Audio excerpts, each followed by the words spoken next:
Hi friends, இன்றைக்கி நாம் ஜூஸியான சாஃப்டான குலாப் ஜாமுன் எப்படி செய்கிறதுன்னு பார்க்கலாம் வாங்க.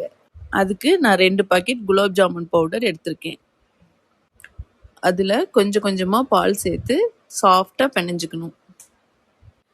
சப்பாத்தி மாவு பிணையிற மாதிரி ஹார்டாக பிணையாமல் சாஃப்டாக பிணைஞ்சு எடுத்துக்கணும். நான் இங்கே 1 டம்ளர் போல் பால் சேர்த்துருக்கேன். மாவு இந்த பதத்துக்கு இருக்கணும்.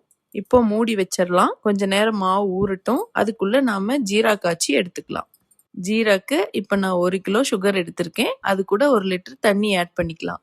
இப்போ இந்த சர்க்கரை பாகை நல்லா கலந்து விட்டுக்கலாம். 5 நிமிஷம் கொதிச்சு வரட்டும். ஜீராக்கு பதம் எதுவும் கிடையாது. கையில தொட்டா ஒற்றை பதம் இருந்தா போதும். அடுத்து நம்ம ஏலக்காய் பொடி போட்டு ஸ்டவ் ஆஃப் பண்ணிடலாம். ஜீரா ஆறட்டும். இப்போ நம்ம பிணைஞ்சு வச்சிருக்க மாவை சின்ன சின்ன உருண்டையா உருட்டி எடுத்துக்கலாம். அடுத்து பொரிக்கும் போது நல்லா அழுத்தமாக உருட்டி போட்டுக்கலாம். உருட்டும் போது கையில் ஒற்றை பதத்துக்கு இருந்தால் கொஞ்சமாக நெய் அப்ளை பண்ணிக்கலாம்.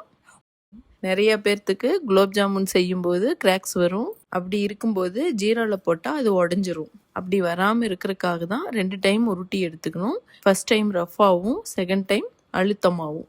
நான் இங்கே பொரிக்கிறதுக்கு நெய் எடுத்திருக்கேன். ஆயில் எடுக்கிறதும் நெய் எடுக்கிறதும் உங்கள் சாய்ஸ் தான். நெய்யில் செய்யும்போது நல்ல டேஸ்ட் கிடைக்கும். அடுப்பு எப்போவுமே ஸ்லோ ஃப்ளேமில் தான் இருக்கணும். கடைசி வரைக்கும் ஹை ஃப்ளேமில் வைக்கவே கூடாது. இதில் 6 to 7 உருண்டை போட்டு பொன்னிறமாக வர வரைக்கும் பொரித்து எடுத்துக்கலாம்.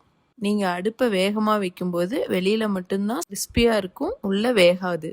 ஒவ்வொரு பேட்சும் பொரித்து எடுத்ததுக்கு அப்புறமா ஆற விட்டு ஜீராக்குள்ளே போடணும். நாம் உருட்டி வச்சிருக்கிற எல்லா பால்ஸையும் பொரித்து ஜீராக்குள்ளே போட்டுடலாம். பார்க்கவே ரொம்ப அழகாக இருக்குது பாருங்கள்.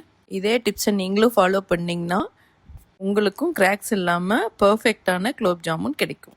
அவ்வளோதாங்க, சிம்பிள் அண்ட் ஈஸியான குலோப் ஜாமுன் ரெடி. இந்த வீடியோ பிடிச்சிருந்துச்சுன்னா லைக் பண்ணுங்கள், ஷேர் பண்ணுங்கள், கமெண்ட் பண்ணுங்கள். ரேவதி ரகசியம் சேனலை சப்ஸ்கிரைப் பண்ணுங்கள்.